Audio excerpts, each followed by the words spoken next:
Senhor, nós te agradecemos por podermos estar aqui na sua presença. Se estamos aqui, é porque o Senhor abriu para nós um novo e vivo caminho. Nós podemos ter acesso ao Pai, podemos desfrutar de Ti, podemos conhecê-lo e podemos também ouvir a sua voz. Nessa manhã, abençoa-nos com mais uma porção da sua palavra, que essa palavra brilhe em nosso interior, nos leve a ter experiências contigo, Senhor. Obrigado e abençoa cada um de nós. Em seu precioso nome, amém. Nós, nas últimas 2 semanas, vimos sobre Evangelho de João, capítulo 2. Nós vimos as bodas em Caná da Galileia e vimos também Jesus purificando o templo. Nós ainda permaneceremos nesse capítulo 2, porque hoje entraremos em alguns princípios espirituais muito importantes. Podemos ter então, a partir desses princípios espirituais, uma profunda lição espiritual. E esperamos que o Senhor, ao revelar-se a si a nós nessa porção, possa nos conquistar, mudar nossas vidas. Vamos ler Evangelho de João, capítulo 2, a partir do versículo 13 até o versículo 15. Diz assim: Estando próximo a Páscoa dos judeus, subiu Jesus para Jerusalém e encontrou no templo os que vendiam bois e ovelhas, pombas e também os cambistas assentados. Tendo feito um azorrague de cordas, expulsou todos do templo, bem como as ovelhas e os bois. Derramou pelo chão o dinheiro dos cambistas, virou as mesas. E disse aos que vendiam as pombas: Tirai daqui essas coisas, não façais da casa de meu pai casa de negócio. E aqui, nesse versículo 15, tendo feito um azorrague de cordas, na versão King James atualizada diz, tendo feito um chicote de cordas, tá? É só para os irmãos compreenderem melhor. Um chicote de cordas. Nós vimos que o Senhor limpou o templo, purificou o templo. Sabemos que isso tem um profundo significado espiritual, porque quando o Senhor Jesus, ele veio como o tabernáculo de Deus, e ele entrou nesse templo para purificar.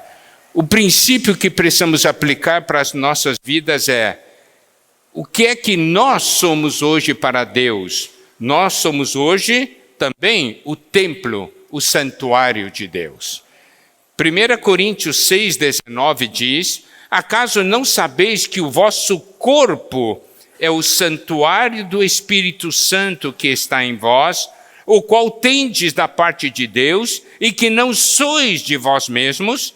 Aqui nos fala de uma verdade, que o nosso corpo é o santuário do Espírito Santo.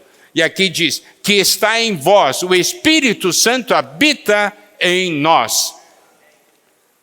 Naquele tempo, o Senhor habitava naquele templo físico. Mas hoje o Senhor habita em nós. E o nosso corpo é o santuário do Espírito Santo. O Espírito Santo está hoje em nosso espírito, e esse nosso espírito está dentro desse nosso corpo. Então o nosso corpo se torna o templo, o santuário, a morada do Espírito Santo. Irmão, irmã, você consegue ver isso? Você percebe isso? Você consegue ver a importância desse fato? Você sabe como seu corpo é chamado por Deus? Santuário do Espírito Santo.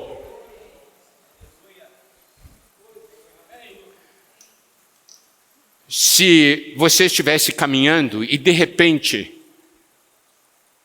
Deus falasse para você, está vendo aquela casa?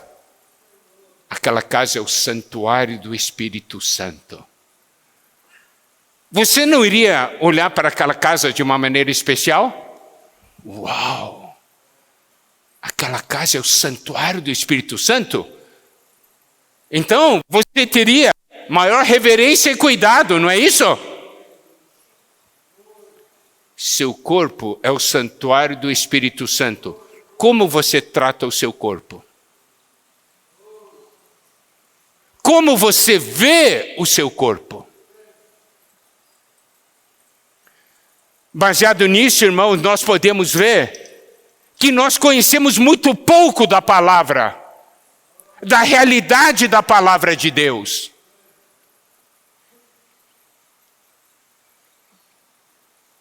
Você sabia? Se não sabia, hoje passa a saber. Seu corpo é chamado de santuário do Espírito Santo. E aqui diz, do Espírito Santo que está em vós, o qual tendes da parte de Deus e que não sois de vós mesmos. Esse corpo não é seu. Você não é o dono. Por quê? Porque no versículo 20 do capítulo 6 diz, porque fostes comprados por preço. Agora, pois, glorificai a Deus no vosso corpo. Romanos capítulo 8, versículo 11 diz, se habita em vós o Espírito daquele que ressuscitou a Jesus dentre os mortos, esse mesmo que ressuscitou a Cristo Jesus dentre os mortos, vivificará também o vosso corpo mortal, por meio do seu Espírito que em vós habita. Então podemos ver que esse Espírito que habita em nós é aquele que nos vivifica.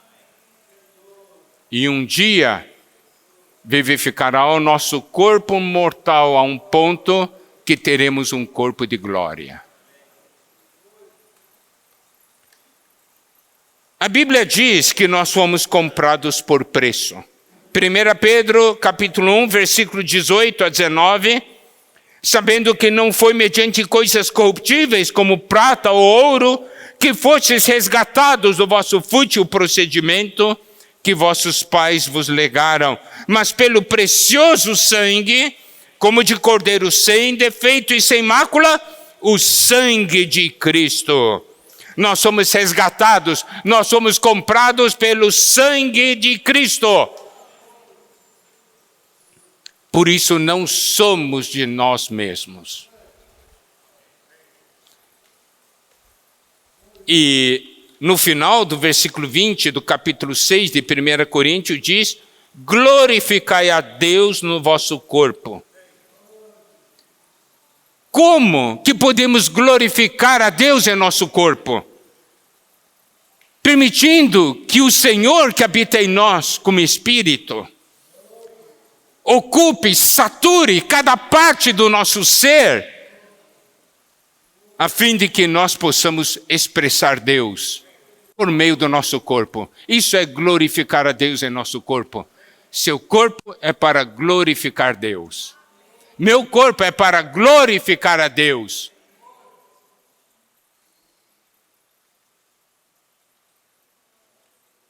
E ainda mais, 2 Coríntios capítulo 6, versículos 14 a 16, semana passada nós lemos, mas nós vamos ler de novo,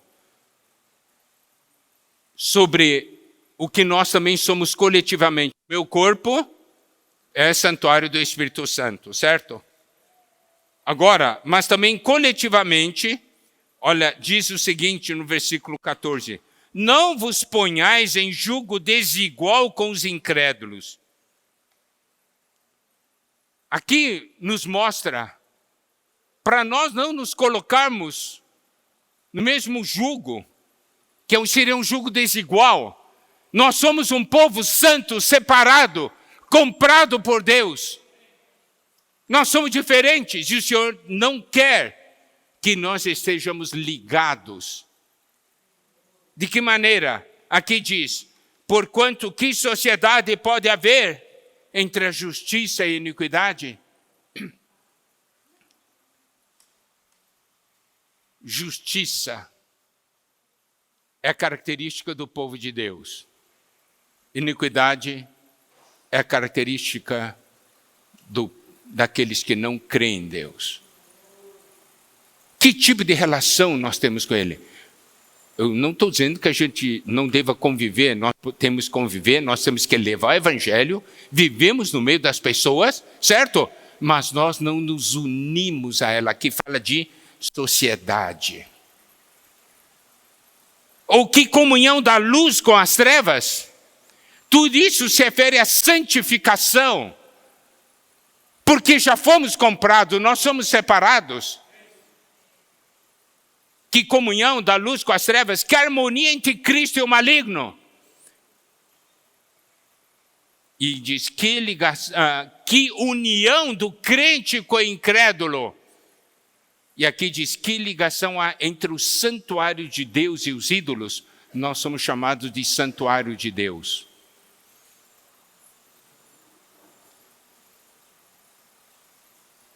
Porque nós somos santuário do Deus vivente. Como Ele próprio disse, habitarei e andarei entre eles. Serei o seu Deus, eles serão o meu povo.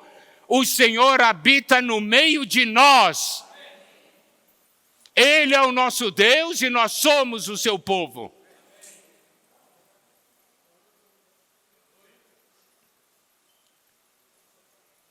E 1 Coríntios 3, versículos 16 e 17, não sabeis que sois santuário de Deus e que o Espírito de Deus habita em vós? Se alguém quer destruir o santuário de Deus, Deus o destruirá, porque o santuário de Deus, que sois vós, é sagrado.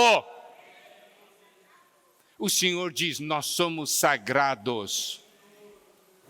Amado irmão, amada irmã, você está conseguindo ver ou não? Nós precisamos de revelação. Senhor, que eu sou o santuário do Espírito individualmente, mas que coletivamente, junto com os meus irmãos, nós somos santuário de Deus. Deus habita em nós. Isso faz ou não faz diferença?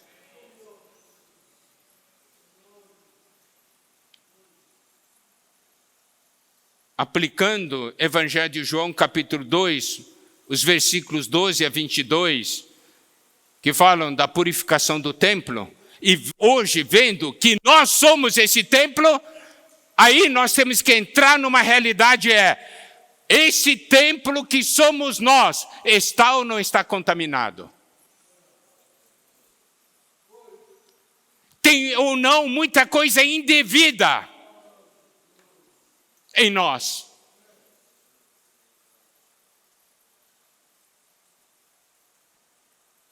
Você sabe, essa porção dos versículos 12 a 22, dos versículos 13 a 22, aliás, nos mostra o quê? Nos mostra que o Senhor quer purificar o nosso ser, porque tem tantas coisas indevidas dentro de nós. Você não percebe isso? Você também não sente isso?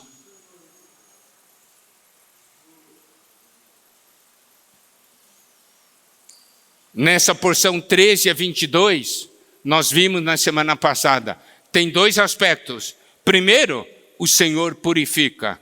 Depois, Ele fala sobre edificar, reconstruir o templo em 3 dias.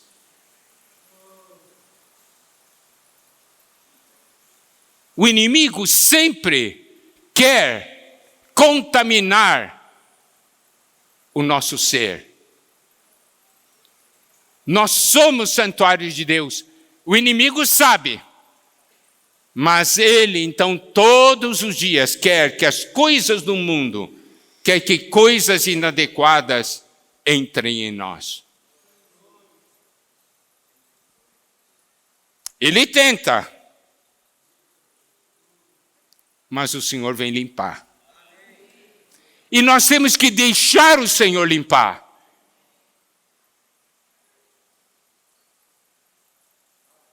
E nós podemos ver, e eu creio que você sabe, que em seu interior tem muitas coisas que o Senhor quer tirar.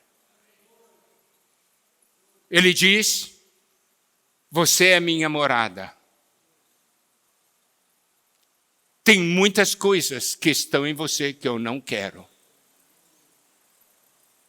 Ele quer tirar. Ele não tirou ali em João capítulo 2? Tirou. O templo de Deus, santuário de Deus, deveria estar cheio de Deus, não é? Mas hoje, se olhamos para nós, vemos que ainda está cheio de tantas outras coisas. Tem Deus, mas estamos cheios de Deus? Esse é que é o ponto.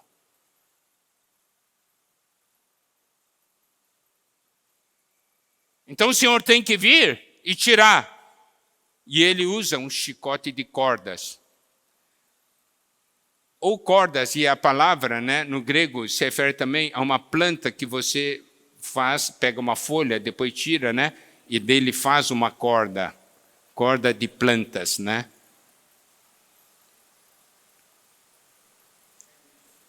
Então, não foi um chicote de couro. Nós vimos que o Senhor fez o chicote. O Senhor viu, diz assim, daí ele fez. Sabe, você tem que pegar aquilo, né, torcer, fazer a corda, depois entrelaçar a corda, né, depois amarrar em alguma coisa, aí vem. Mas observe, esse chicote é feito de cordas. Cordas são tudo coisas pequenas, né, finas. Então o Senhor usa coisas simples do dia a dia para nos purificar, para tirar o que não deve. De repente no seu trabalho ocorreu uma coisa, ocorreu um problema e você começa a ficar desesperado. Aquele é o chicote de cordas, porque aquilo está forçando você a ir diante do Senhor. E o Senhor quer que você tire as coisas, né? Senhor, aconteceu isso. Senhor, tem alguma coisa que te ofendi? Senhor, me perdoa, né? Todos nós temos uma experiência de que de vez em quando nós nos afastamos do Senhor, não é verdade? Começamos a amar o mundo, coisa assim. Daí vem um problemão e a gente volta correndo à presença de Deus e passa a orar e passa a ler a Bíblia, não é assim? Aquele problema foi o chicote de cordas. Para o Senhor tirar as coisas que há no nosso interior. Para purificar esse santuário que somos nós.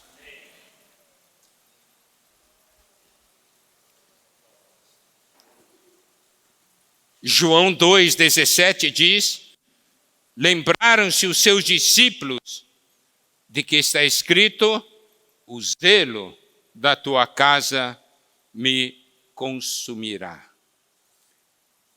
O Senhor tem um zelo pela casa. Essa palavra zelo, no grego, significa ardor. E vem de uma raiz, de uma palavra que significa ferver. Isso quer dizer, o Senhor olhou para a situação e algo começou a ferver dentro dele. E essa palavra zelo, e esse versículo, zelo da tua casa me consumirá, vem de Salmo 69, versículo 9. Salmo 69, 9 diz, pois o zelo da tua casa me consumiu, e as injúrias dos que te ultrajam caem sobre mim. Essa palavra zelo, no Antigo Testamento, no hebraico, significa quiná, é ciúme. Ciúme.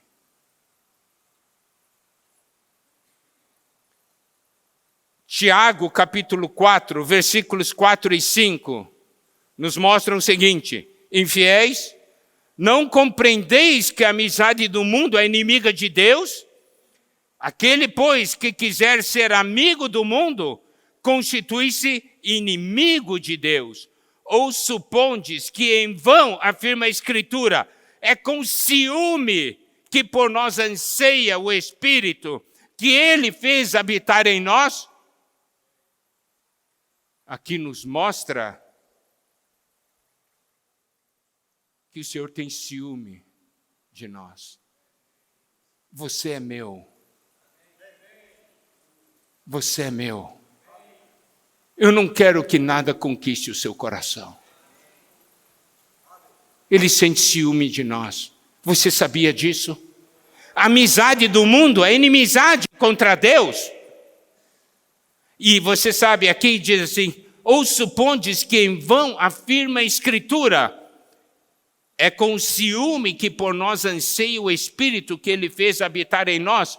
Tiago diz assim, que a Escritura diz isso, é com ciúme que por nós anseia o Espírito que Ele fez habitar em nós. Mas se você olhar no Antigo Testamento, não existe tal versículo. Então o que Tiago está mostrando aqui é a série de versículos que mostra o ciúme de Deus, o zelo de Deus. Eu vou ler para os irmãos alguns deles, tá? Deuteronômio 32:16. Com deuses estranhos o provocaram a zelos, com abominações o irritaram. Quando o povo se achegava a deuses estranhos, provocavam zelos, que no hebraico significa ciúme do Senhor. Deuteronômio 31. A zelos me provocaram com aquilo que não é Deus. Com seus ídolos me provocaram a ira. Portanto, eu os provocarei a zelos com aquele que não é povo. Com louca nação os despertarei a ira. Êxodo 34:14. Porque não adorarás outro Deus, pois o nome do Senhor é zeloso. Sim, Deus zeloso é Ele. Nosso Deus é um Deus que tem ciúmes. Zacarias 8:2. Assim diz o Senhor dos Exércitos: tenho grandes zelos de Sião e com grande indignação tenho zelos dela. Você só tem ciúmes quando você ama e dá valor. Não é? Se você não ama e dá valor, você vai ter ciúmes?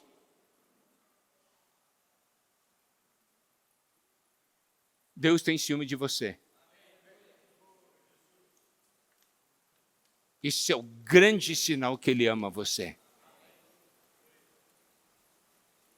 Deus ama o homem com tal intensidade, com tal paixão, que Ele não consegue suportar ver o homem amando outras coisas. Você sabia disso, amado irmão? A palavra revela isso. Nós amamos alguma coisa desse mundo, para nós é algo pequeno, né? Não, isso aqui eu amo, é bom. Mas o que é que Deus está sentindo? O que é que o Senhor está sentindo? Ele está olhando, está ocupando o meu lugar no coração desse que eu amo.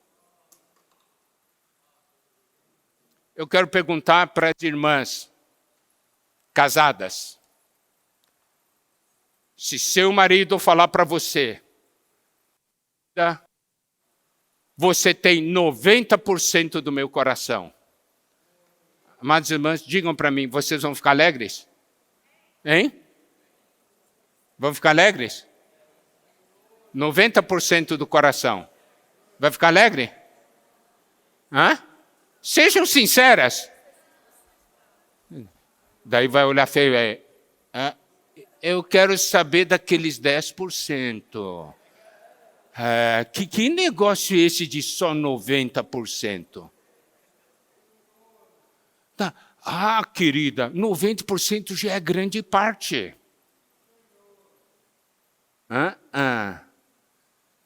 Seu coração não pode ser dividido com ninguém. Esse coração é meu. Não é assim? Não é esse o seu sentimento?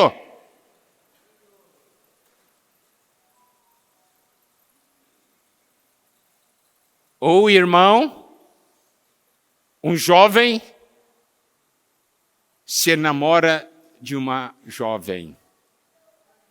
Daí diz assim, ai, puxa, eu amo tanto aquela jovem. Daí diz assim, e aí, como é que é o negócio? E aí diz assim, 90% do meu coração é seu. Sofre ou não sofre?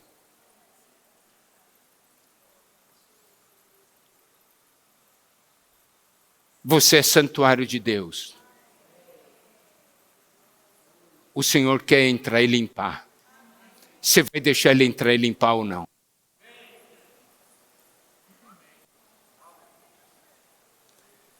Havia o zelo pela casa de Deus.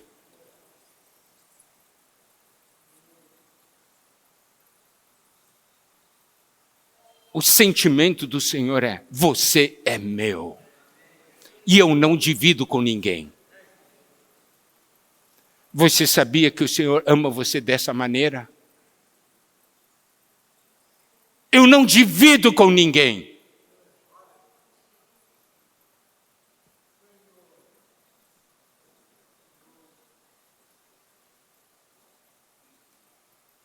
E tem muitas coisas inadequadas em nosso interior. De acordo com o versículos 15 e 16, eu vou ler novamente, de João 2. Tendo feito um azorrague de cordas, expulsou todos do templo, bem como as ovelhas, os bois, derramou pelo chão o dinheiro dos cambistas, virou as mesas e disse que aos vendiam as pombas, tirai daqui essas coisas, não façais da casa de meu pai casa de negócio. Aqui nos mostra, tem coisas que o Senhor expulsa. Sai. Tem coisas que o Senhor derrama pelo chão. Tem coisas que o Senhor vira, como virou as mesas. E tem coisas que o Senhor manda tirar. Tem coisas que Ele faz, mas tem coisas que Ele diz a você, tira isso. Daí é nossa responsabilidade tirar. Os irmãos compreenderam que nesse versículo aqui, nesses 2 versículos, disse aos que vendiam as pombas, tirai daqui essas coisas. Ele não expulsou, ele não virou, ele não jogou fora, ele mandou tirar. Então tem coisas que ele faz e tem coisas que nós temos que tirar.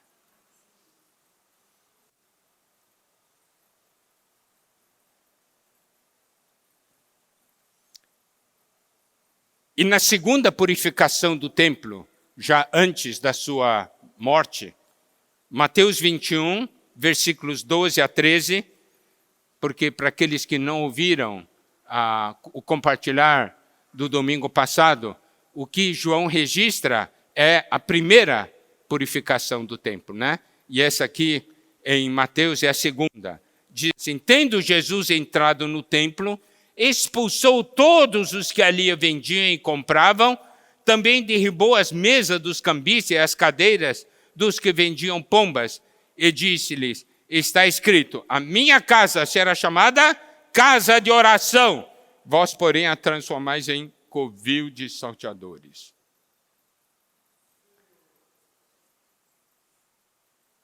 Nós somos a casa do Senhor. E aqui diz que a casa do Senhor será chamada casa de oração. Olha a importância da oração. Nessa morada de Deus, nesse santuário do Senhor que somos nós, precisamos ser conhecidos como casa de oração. aqui está alguém que ora, alguém que tem comunhão com Deus. Por quê? Porque o santuário de Deus é para termos comunhão com Deus.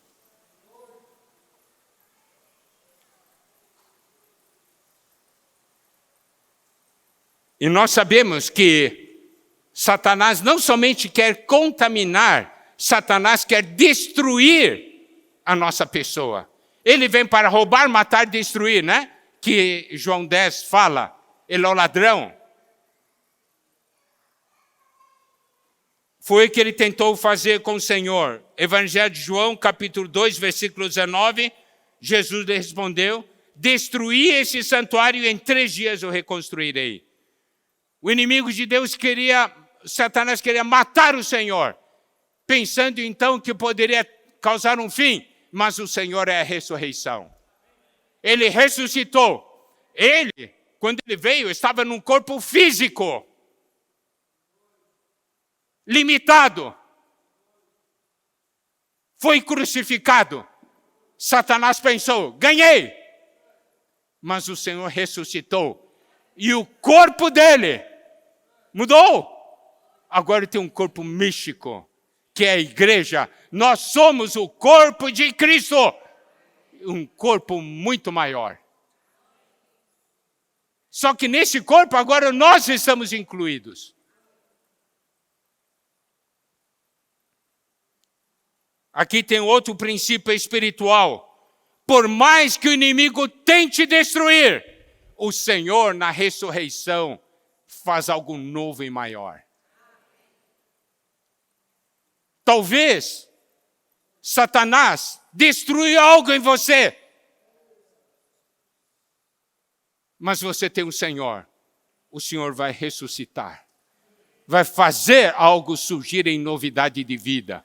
Algo muito maior.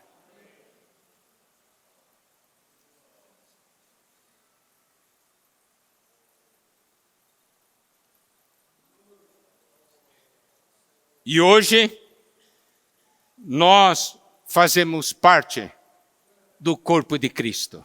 A igreja é o corpo de Cristo. A igreja é o santuário de Deus. Não é? Quando o Senhor Jesus estava na terra, ele era o único homem na terra que tinha Deus habitando nele. Mas hoje, olha para os irmãos ao seu lado. Todos nós temos Deus habitando em nós. Não é algo maravilhoso? Antes era só um. Quando o Senhor estava na terra, era só um. Satanás tentou matar o Senhor, crucificando-o.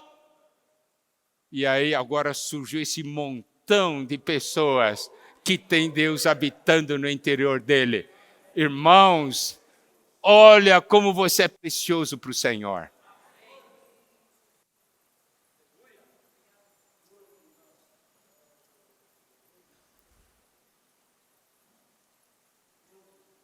Nós ressuscitamos com o Senhor. 1 Pedro 1:3 diz, bendito Deus e Pai de nosso Senhor Jesus Cristo, que segundo a sua muita misericórdia, nos regenerou para uma viva esperança, mediante a ressurreição de Jesus Cristo dentre os mortos. Aleluia! Nós fomos regenerados por meio da ressurreição de Jesus Cristo. Nós somos regenerados para uma viva esperança. Efésios 2:6 diz, e juntamente com ele nos ressuscitou e nos fez assentar nos lugares celestiais em Cristo Jesus. Por isso, quando o Senhor falou que o sinal que ele daria seria que, diz assim, destruir esse santuário em 3 dias eu reconstruirei. Esse é o grande sinal de Deus, que está baseado no poder da ressurreição.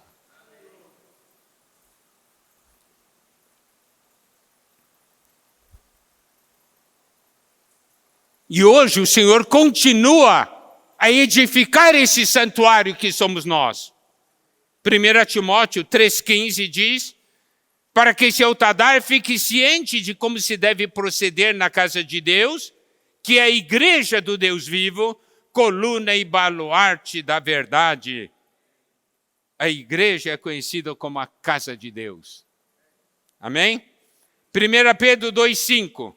Também vós mesmos, como pedras que vivem, sois edificados casa espiritual para ser de sacerdócio santo, a fim de oferecer de sacrifícios espirituais agradáveis a Deus por intermédio de Jesus Cristo. Aqui nos diz que somos edificados casa espiritual. 1 Coríntios 3,9. Porque de Deus somos cooperadores, lavoura de Deus, edifício de Deus sois vós.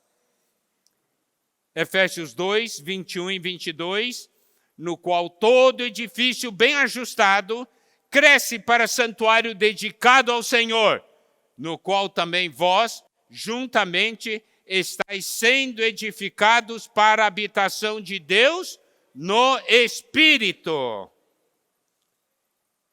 Aqui nós, o edifício de Deus, nós todos juntos, nós crescemos como santuário dedicado ao Senhor. E aqui diz, juntamente estamos sendo edificados para a habitação de Deus no Espírito. Amém? Então, observe só, amados irmãos, amadas irmãs, esse aspecto é um aspecto de grande importância ao percebermos de que a casa de Deus, Deus ainda está edificando em ressurreição. E está se expandindo a cada dia. Quando pregamos o Evangelho, não é? Quando as pessoas se convertem, a casa de Deus está se expandindo. O santuário de Deus está aumentando, não é? Então, no Evangelho de João, capítulo 2, nós temos dois princípios, tá? O primeiro princípio que é apresentado a nós nas bodas em Caná da Galileia, quando o Senhor Jesus transformou água em vinho, nós temos ali o princípio da vida. Qual é o princípio da vida? Aquele que transforma a morte em vida. Entendeu?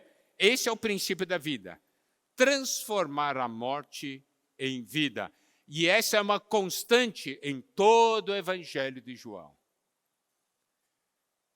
Agora, nessa porção da purificação do templo, nos é mostrado o propósito da vida.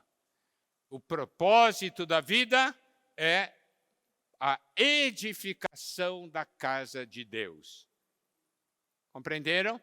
O princípio da vida transforma a morte em vida. E o propósito dessa vida é a edificação da casa de Deus. O princípio da vida é para o propósito da vida. E esse princípio e esse propósito estão permeando todo o Evangelho de João. Porque o Senhor quer edificar a sua igreja. E depois veremos essa conclusão ali no final de Apocalipse como a Nova Jerusalém. Sempre nós devemos aplicar o princípio da vida para o propósito da vida, né? Deus transforma a morte em vida e essa vida é para edificação. Louvado seja o Senhor.